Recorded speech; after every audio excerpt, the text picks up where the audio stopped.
আন্দোলনে আহতদের no treatment no release নির্দেশ দেন শেখ হাসিনা বলে মন্তব্য করেছেন চিফ প্রসিকিউটর।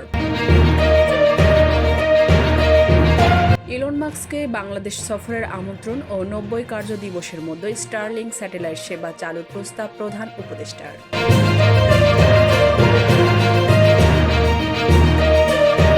গাজীপুরে যুবদল নেতার চাঁদাবাজির মহড়া, গ্রেপ্তার ৪।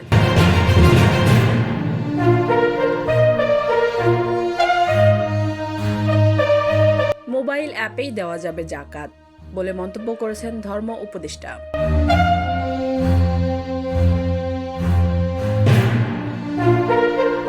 নির্বাচন দ্রুত হলেই সুষ্ঠু হবে এটা ভাবার কারণ নেই বলে মন্তব্য করেছেন বাংলা একাডেমির সভাপতি। ২৫ ফেব্রুয়ারিকে জাতীয় শহীদ সেনা দিবস ঘোষণা।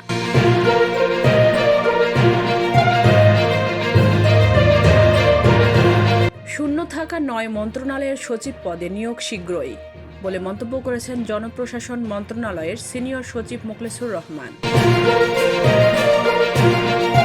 ডিসেম্বরকে লক্ষ্য করেই নির্বাচনের প্রস্তুতি নিচ্ছে কমিশন বলে মন্তব্য করেছেন ইসি আনোয়ারুল।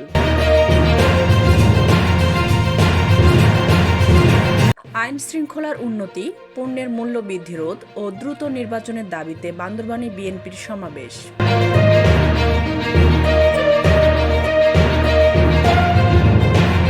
নারায়ণগঞ্জে ব্যাংকের এসি বিস্ফোরণে ২ জনের মৃত্যু।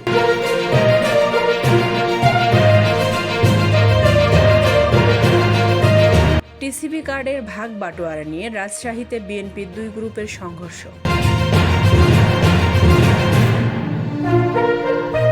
আগামী নির্বাচনে বিএনপি বিজয়ী হয়ে ক্ষমতায় আসবে বলে মন্তব্য করেছেন বিএনপির ভাইস চেয়ারম্যান শামসুজ্জামান দুদু।